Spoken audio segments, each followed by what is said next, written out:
pela oportunidade de discutirmos um tema tão indigesto que é a burocracia tributária brasileira.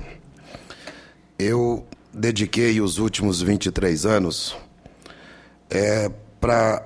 numa tentativa de consolidar a legislação tributária brasileira para que, uma vez visualizada, materializada, pudesse, então, refletir realmente o volume dessa legislação. Porque sempre falamos que a legislação é extensa, mas a verdade é que ninguém nunca viu essa legislação. Um pendrive, os arquivos e etc. não refletem o que é a verdadeira legislação tributária brasileira. E eu consegui concluir, depois de 23 anos e 2 meses de trabalho, esse livro, consolidando parcialmente ainda, que eu não consegui a consolidação total da legislação tributária brasileira.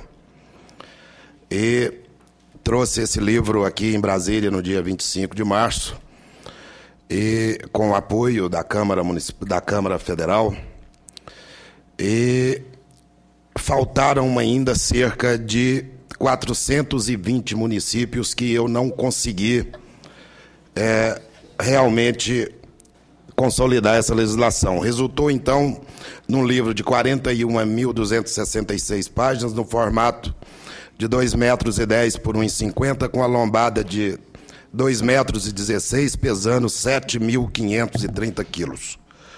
E aí está apenas cerca de 92% a 93% da legislação tributária do Brasil.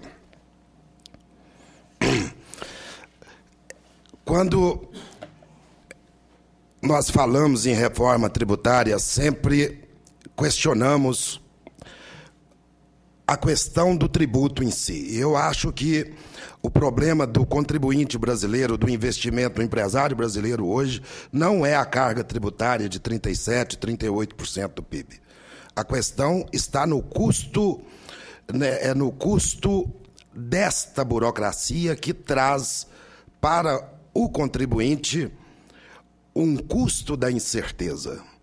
O empresário trabalha 3, 4 décadas e um dia descobre que deve todo o patrimônio que demorou 3, 4 décadas para ser auferido.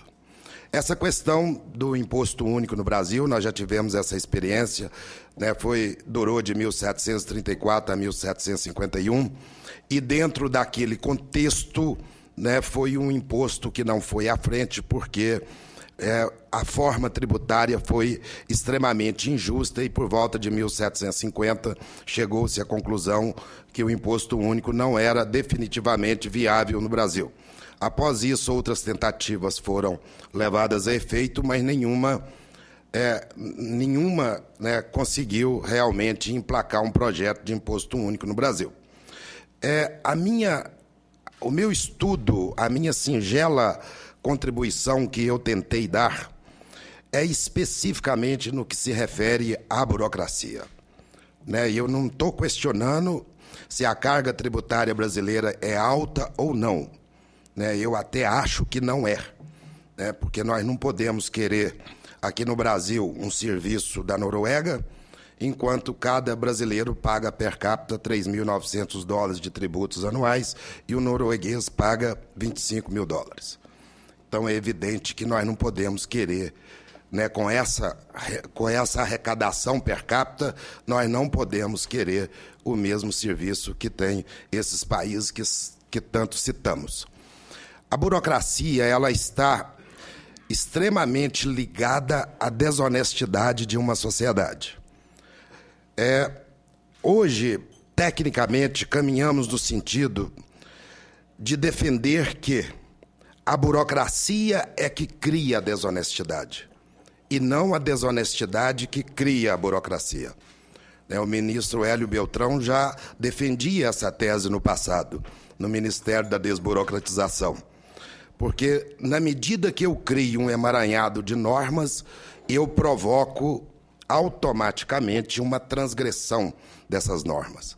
O Egito é a administração pública mais antiga do mundo e está infernizada também num processo burocrático que ele não consegue sair dele. E, infelizmente, tudo que nós tivemos até hoje, em todos os modelos de administração, né, nós passamos por um processo extremamente burocrático, né?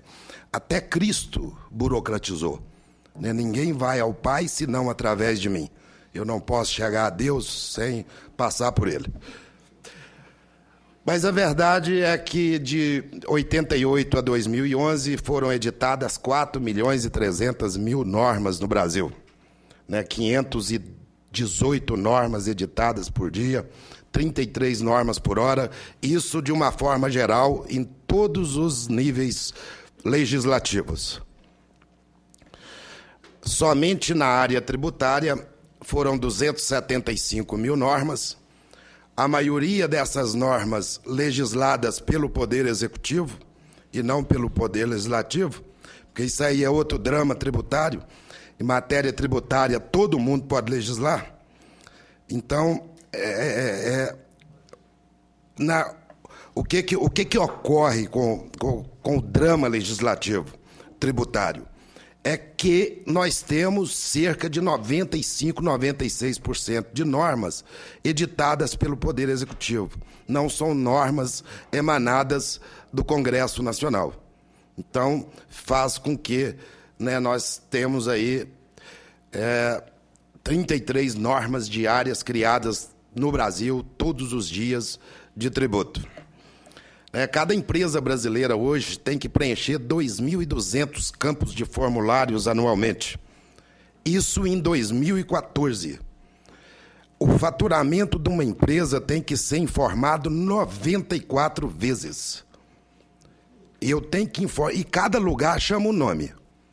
Um lugar chama faturamento, o outro lugar chama receita, o outro lugar chama receita bruta. Enfim, não há um consenso terminológico. E cada vez que eu informo um valor desse errado, eu sou punido com multas astronômicas, né? Não são multas pequenas. Nós temos multas que chegam a 40% do faturamento bruto anual de uma empresa. Né? O regulamento ICMS de Minas Gerais, e eu venho de um estado que nós falamos que soma a data na base de cálculo do tributo, porque é um estado que historicamente está muito ligado, né, às convulsões tributárias do Brasil, multa a 40% do valor do faturamento bruto, não por sonegação, porque cometeu-se um erro de preenchimento de guia, o carimbo era do lado esquerdo, carimbou do lado direito, a tinta vale só se for roxa, preta não vale. Né? A burocracia tributária chega a esse absurdo. Hoje existem no Brasil 90 milhões de processos pendentes de julgamento.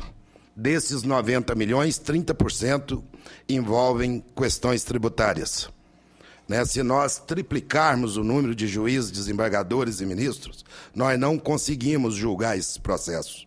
Um processo tributário demora, em média, 12 anos para ser julgado, né? Para chegar-se o fim desse processo, dessa definição tributária, né? Deixando o contribuinte nessa longa incerteza.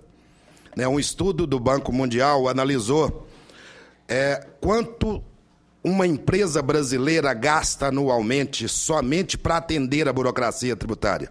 Né? Numa análise com os 15 países mais burocráticos do mundo. Né? O Brasil, uma empresa brasileira, gasta 2.600 horas anuais, e isso aí não é custo para pagar o tributo. Isso aí é custo só com reuniões, com tempo, com contadores, com advogados, com fiscal e etc. O Brasil é líder mundial em burocracia, com 2.600 horas. A Bolívia vem em segundo lugar, aí com 1.100 e poucas horas. E nós analisamos, né, que o Brasil é simplesmente 4, 5 vezes pior do que o Congo, do que Camarões e etc. Quando nós analisamos com os 15 menos burocráticos do mundo, né, é que a gente também vê dos 15 menos burocráticos do mundo, a Noruega é o mais burocrático, com 80 e poucas horas. Uma empresa norueguesa gasta apenas 80 horas por ano, né, com burocracia tributária. né? Analisamos com os 10 países mais pobres do mundo, né? Os 10 piores PIBs do mundo, né? Isso aí também traz uma perplexidade, né? Nós estamos piores do que Serra Leoa, do que Etiópia, do que Chad, em termos de burocracia tributária, e muito pior, né? 5, 10 vezes, né, mais burocrático. Dentro da América, a mesma coisa. Estamos aí no nível aí também 5, 6 e às vezes até 10 vezes, né, superior a todos os países da América. Isso faz com que o custo da arrecadação tributária no Brasil seja 3, 4 vezes maior do que os países mais desenvolvidos, né? O Brasil gasta 1,3% do PIB para cobrar seus impostos, né? 3, 4 vezes mais, 13 vezes mais do que a Noruega. Porque esse emaranhado de leis, ele causa uma incerteza no contribuinte, causa uma dificuldade do fisco de arrecadar e que vai desaguar no Poder Judiciário com 30 milhões de processos pendentes de julgamento hoje, somente processos tributários. Essa burocracia custa para as empresas brasileiras hoje em torno de 1,4% do PIB, né, 43 bilhões de reais por ano, né, só para atender o lado que o carimbo tem que ser batido na folha de papel. E isso traz algumas consequências. O Brasil tem 713 mil advogados. O Brasil hoje forma 70 mil advogados por ano e apenas 32 mil engenheiros. Então tem alguma coisa errada dentro do procedimento. Eu sou advogado, nasci advogado, se eu morrer e puder ser advogado de novo, serei, amo a minha profissão. No entanto, tem alguma coisa errada nesse procedimento. Nós estamos formando o dobro, o triplo de advogados do que o de engenheiros, né? E nós sabemos que nós, advogados, somos grandes especialistas em produzir entraves burocráticos, né? O Brasil hoje tem 1.240 faculdades de Direito e o resto do mundo tem 1.100 faculdades. Essa questão, essa gravidade dessa falta de cientistas no Brasil, a Toyota, em 2009, só a Toyota registrou 1.000 patentes internacionais. O Brasil inteiro registrou 450 patentes a menos, né?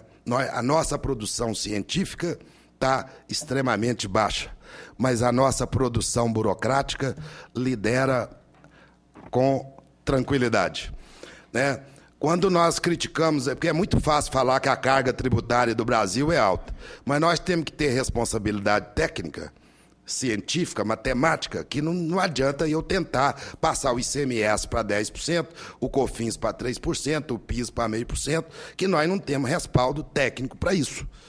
Não adianta tentarmos diminuir carga tributária. O que temos que fazer, né, é diminuir déficit público, diminuir custo público, para depois podermos, né, promover uma redução de impacto de carga tributária. E quando nós comparamos a contribuição per capita, né, de cada brasileiro, de cada americano, nós vamos ver que nós precisamos aumentar a nossa produtividade, né, e aumentar a produtividade é um problema que passa por outro, tem reforma trabalhista, né, com essa CLT nossa, nós não conseguimos produtividade, né? Eu não tenho como, tem certos instrumentos dentro da legislação trabalhista que são verdadeiros entraves, né? Eu tenho 2 motoristas de ônibus. Um passa no quebra-mola a 80 km por hora com 80 passageiros. O outro não passa, mas tem que ganhar em iguais, né? Nós não privilegiamos a produtividade, né? E essa equiparação salarial, a meu ver, não sou especialista no ramo trabalhista, né? Eu sou um aprendiz de advogado tributarista apenas, mas, né, nós passamos por outras grandes necessidades de reforma. Quando nós analisamos, o Brasil editou nos últimos 3 anos, nos últimos de 2000 para cá, nos últimos 14 anos, 3 grandes programas de parcelamentos tributários. Né, o Refis, o PAS, PAEX e agora o chamado Refis da crise em 2009. Esses números precisam ser muito refletidos por vossas excelências. Todos os parcelamentos que o Brasil editou, nenhum deles foi suficiente para arrecadar mais do que 3,5% do estoque de dívida tributária. O estoque de dívida tributária hoje, o estoque de dívida tributária da União, ele hoje é em torno de R$1 trilhão.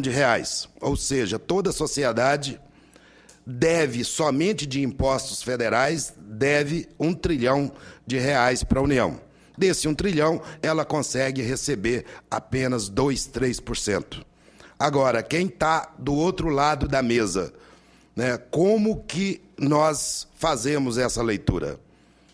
Primeiro, a União não quer receber seus créditos, porque se realmente quisesse receber os seus créditos, editaria normas claras e que permitisse às empresas manterem seus parcelamentos. Porque hoje, a última lei que foi editada, a Lei 11.941, eu preciso de um especialista em cada artigo dela. Nenhuma empresa consegue aderir àquele parcelamento. É impossível. Não é uma lei técnica, não é uma lei objetiva, são legislações editadas para que a empresa faça a adesão ao programa de parcelamento e logo em seguida sejam excluídas do programa. E aí, aquele estoque de dívida, aquele 1 trilhão, só estamos aumentando esse estoque de dívida tributária. O que pensamos de alternativas de minimização dessa burocracia tributária? Nós temos hoje no Brasil 5.670 códigos tributários municipais. Os senhores não têm noção do inferno que isso traz para as empresas no dia a dia. Quem me fizer uma pergunta que tem uma empresa sediada em Brasília, uma filial em Goiânia, empresta um serviço no Tocantins, onde ele paga o ISS, eu não sei. O certo é pagar nos 3 lugares, porque as 3 prefeituras vão cobrar. Então, a segurança é essa. Por quê? Porque, constitucionalmente, os municípios podem, supletivamente, legislar em matéria tributária, da competência dele. Como o ISS é da competência dele, eu tenho uma norma federal, que é uma lei complementar, que rege todo o ISS no país. No entanto, eu tenho isoladamente cada município com um código tributário municipal, né, que isso inferniza a vida das empresas, principalmente as empresas de grande porte que trabalham em vários municípios. Outro dia eu estava discutindo isso com o departamento tributário de uma empresa que opera em cerca de 100 municípios. Eles têm hoje mais de 200 pessoas envolvidas somente para descobrir onde é que paga o ISS. Né? Porque direito tributário no Brasil hoje, quem falar que entende direito tributário, ou é gênio ou é mentiroso. Né? E eu não conheço nenhum gênio. Bom, caminharmos para a edição de apenas um código tributário estadual, que isso é um outro problema. Nós temos 27 legislações estaduais. O caminhão que sai do Rio Grande do Sul para ir para Belém, ele tem que entender de 6 legislações estaduais, porque cada um exige que bata o carimbo na nota de um lado e de uma cor. Né? Porque é sempre por isso. Não é o pagamento do tributo em si. Né? É a questão de saber onde se bate o carimbo no papel. Esses 2 pontos, se conseguíssemos consolidar as 2 legislações, estadual e federal, e essa municipal é possível fazer sem quebra da autonomia municipal, porque os municípios continuam com o poder de fiscalizar e arrecadar, somente com uma legislação federal tratando do assunto. Reduziríamos em torno de 87% da burocracia tributária. Uma criação de uma estrutura judiciária especializada em tributos. Porque hoje o que acontece? Os juízes, eles julgam de tudo, de briga de cachorro, de separação, de homicídio, de facada, de tiro, inclusive de PIS e COFINS e CMS. É humanamente impossível, né, o Poder Judiciário ter conhecimento de matéria tributária, principalmente fora das capitais, onde não tem varas especializadas em tributos. A instituição de parcelamentos simplificados, né, com leis claras, objetivas e que realmente queiram resolver o problema desse 1 trilhão de estoque de crédito tributário da União. Uma maior proximidade do fisco com o contribuinte. O fisco é muito distante do contribuinte, né? O contribuinte, não o contribuinte empresário, que é cercado de grandes assessorias, mas o cidadão em comum, né? O fisco tem que falar com o cidadão. O fisco tem que transmitir para o cidadão o que é certo e o que é errado, e não apenas mandar-lhe um auto de infração depois. E a exigência de técnicos específicos dentro do sistema de fiscalização, principalmente da Receita Federal. Que hoje nós sabemos, para ser um auditor de tributos federais, basta ser graduado num curso superior. Isso, na prática, traz enormes problemas, porque nós temos pessoas fora da área, fora do âmbito científico contábil, analisando o sistema contábil das empresas, né? Então, eu pego o pessoal da área de saúde fazendo uma auditoria contábil. E aí o problema é gravíssimo, a lambança é muito grande, né? Então, com essas considerações eu encerro. Muito obrigado.